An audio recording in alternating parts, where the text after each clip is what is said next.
Si nosotros pensamos en cierta forma, y yo lo he leído mucho, de gente que dice, ¿qué necesidad tenía el presidente de empezar un debate con los padres de los 43 y con los abogados o con el Centro Pro, que son los que han llevado el caso desde el inicio?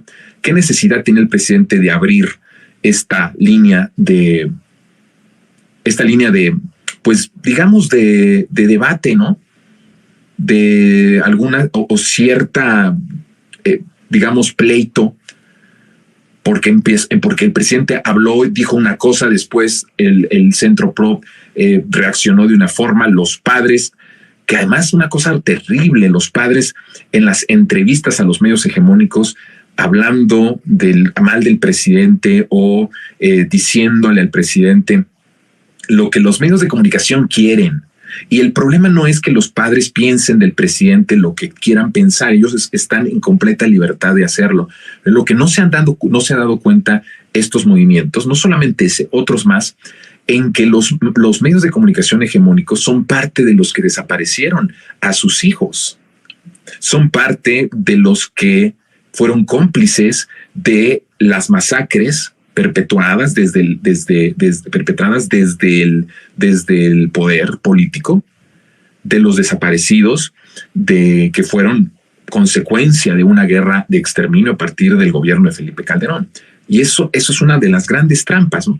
Pero veo ahí a los padres entrevistándolos en los medios hegemónicos, que además nunca les dieron una entrevista, nunca les pidieron una entrevista en los tiempos de Peña Nieto. Nunca se acercaron a una madre buscadora en los tiempos de Calderón y de Peña Nieto. Y ahora vemos que hay madres de buscadoras y padres de buscadores, padres de personas desaparecidas o madres buscadoras que están en una actitud de no entender que esos medios que ahora les dan voz no lo hacen por el interés de la causa, porque nunca les ha interesado el pueblo y nunca le ha interesado las desapariciones. Tan es así que ellos en los tiempos de Calderón, de Peña Nieto, nunca tuvieron un micrófono en los medios hegemónicos. Porque vuelvo a repetir, los medios de comunicación son parte de ese régimen que les desapareció a sus hijos, o a sus parejas, o a su esposa, o a sus hermanos, o a sus madres, o a sus padres. Y caen en esa trampa de hablar y de ir en contra del presidente. Está bien, ellos pueden pensar, ellos pueden decir lo que sea del presidente. Nosotros no queremos tampoco monopolizar el pensamiento, ¿no? Todos tenemos, y además hay que respetar el dolor de cada una de las personas y hay que respetar que ese dolor vaya dirigido en contra de una persona que en este momento es el presidente de la República. Nosotros, en mi caso, yo no tengo ningún problema de eso. Ciertos apuntes que me parece graves son que ellos se presten a un juego de los medios de comunicación que lo único que quieren es golpear a el gobierno de la transformación y que los padres no entiendan o que las personas que están en algún movimiento no comprendan la magnitud de esto o la responsabilidad de la tragedia nacional que tienen los medios de comunicación. Eso por un lado. Lo otro es que veo ese grado de manipulación por parte de los medios, también de organizaciones y también de abogados. Y decíamos muchos o preguntaban muchos, ¿por qué el presidente abrió este ring, ¿no?, de pelea entre los padres, los abogados, los jesuitas y él? ¿Por qué se abrió esto? Yo he dicho en este espacio, lo he dicho en televisión abierta, lo he dicho en otros lados, que la transformación, a mi punto de vista, es confrontación. Ese es mi punto de vista. No puedes hacer no puedes haber logrado lo que tienes en este momento, que yo ya he dicho es la fundación ya de una patria nueva, una transformación muy profunda que está permitiendo que se empiece a fundar una patria nueva. No podrías haber llegado a este nivel sin la confrontación. Eso es algo que tenemos que entender. Algunos llaman esto polarización, algunos llaman a esto enfrentamiento, algunos llaman a esto mensajes de odio, algunos llaman a esto a que se polariza para que el país siga dividido y división y todo eso, ¿no? todas estas estupideces, porque todo eso es una estupidez. El país, afortunadamente, ahora no está polarizado. Ahora el país está más bien solidarizado en una causa que sigue siendo la causa de la transformación del país. O sea, hoy no hay división en el país. Hay una abrumadora ventaja de más del 70%, la última encuesta de las Heras me parece que dice que son 80%, ¿no?, de aprobación al presidente López Obrador. Estamos hablando de una abrumadora mayoría, 80 contra 20, incluso 80 contra menos, porque de ese 20 no todos opinan o no todos están en contra del presidente. Algunos dijeron no sé. Entonces estamos hablando de que aún es todavía menos la gente que no aprueba al presidente. Entonces no tenemos un país de enfrentamiento, no tenemos un país dividido. La única división en este país ha sido la división de las 30 familias más ricas y el resto jodido. Esa es la realidad. Esa ha sido la única división. La división que ellos causaron, la división que ellos alentaron, la división con la que ellos lucraron, hablando de los medios de comunicación, y esa ha sido la división más perversa, macabra de nuestra historia. Esa división entre 30 familias privilegiadas y el resto de la población empobrecida es la división que ha causado muerte, desolación, desesperanza, violencia, desigualdad, pobreza y todas las calamidades y todas las cosas malas que le han pasado al país ha sido por esa división. Esa división la causó el régimen salinista neoliberal. Lo que hemos visto a partir del 2018 es una reconciliación del país. Si quieres fundar una patria nueva, tienes que primero reconciliar, primero tienes que saldar deudas con los jodidos, tienes que saldar deudas con los de abajo, tienes que saldar deudas con los pobres. Por eso es por el bien de todos, primero los pobres. Una vez que empatizas con los pobres, una vez que les das la confianza, que les muestras que eres un gobierno que existe y que el único objetivo de que existe este movimiento son ellos, que los dignificas y que además empiezas a sacarlos de la pobreza, de la postración, del lugar tan desafortunado en el que se habían encontrado, decía yo desde ayer mismo, durante generaciones de pobreza, durante generaciones de falta de oportunidades, empiezas a tener una reconciliación que te permita una complicidad y un matrimonio entre ese pueblo y el presidente para fundar una patria con condiciones y reglas distintas. El problema de este país es que las reglas y las condiciones eran siempre dictadas, hechas a la medida de los poderosos, de los delincuentes del narco y de los delincuentes de cuello blanco, de todos esos delincuentes, de todos los que están en ese espacio, en ese polo, en ese bando que yo llamo salinista neoliberal. El problema es que ellos eran los que dictaban, hacían las leyes, dictaban las leyes, las proponían, las aprobaban, las ejecutaban. Todo era siempre para que ellos ganaran. El gran problema para ellos es que cuando fundas una patria nueva, empiezas también a poner condiciones nuevas, en donde ya no van a ser ellos los que nos pongan sus condiciones, sino va a ser el pueblo el que ponga sus condiciones. Condiciones de todo, de bienestar, de salud, de seguridad, de paz, de felicidad, de todo lo que tú quieras llamar, de cultura, de arte, de todo. Y aparte les das el poder suficiente para que si un presidente del partido que sea, del movimiento que sea, llega a la presidencia, lo pueda sacar a patadas en 3 años. Ese es el nivel de complicidad. Entonces, a ver, la división viene de ellos, la reconciliación a partir de 2018, una reconciliación profunda. El presidente ha tenido que pedir perdón y disculpas todo el tiempo durante su sexenio.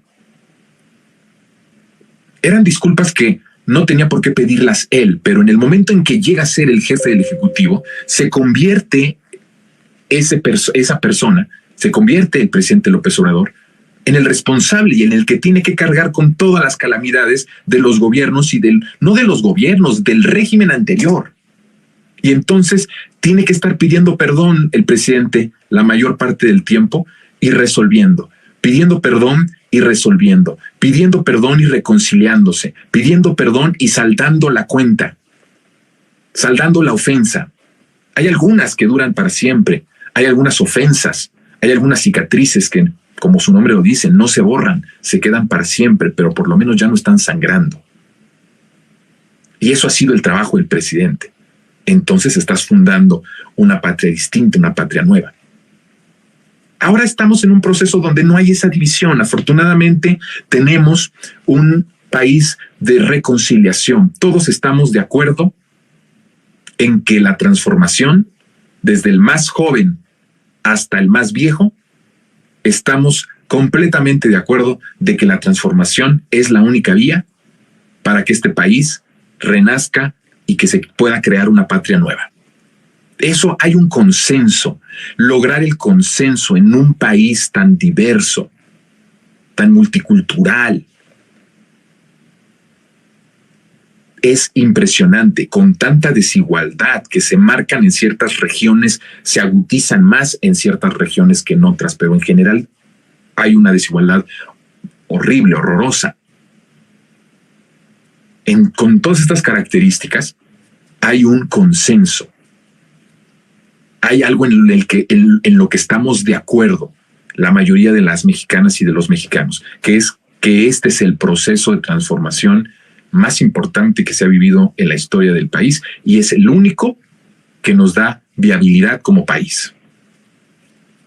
Y en algunos casos, lo he dicho, es lo que garantiza la supervivencia de la gente. Hay ese consenso. Imagínense, teniendo ese consenso, teniendo esa unidad, cuando hablan de polarización y todo eso, es una estupidez completa. Hay por primera vez en mucho tiempo un país que está reconciliado. Y eso es algo maravilloso. La reconciliación, la sanación de las heridas del pasado ha sido un trabajo del presidente López Obrador. No solamente es un trabajo político, ¿saben? Me parece que es un trabajo espiritual.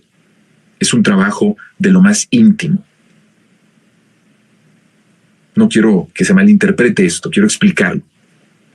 Es un trabajo que va más allá de sacar a la gente de la pobreza, ¿no? De que si antes no comían, ahora puedan comer. Es mucho, ya eso es un hecho que yo he estado hablando y platicando esto maravilloso, ¿no? Una cosa hermosa.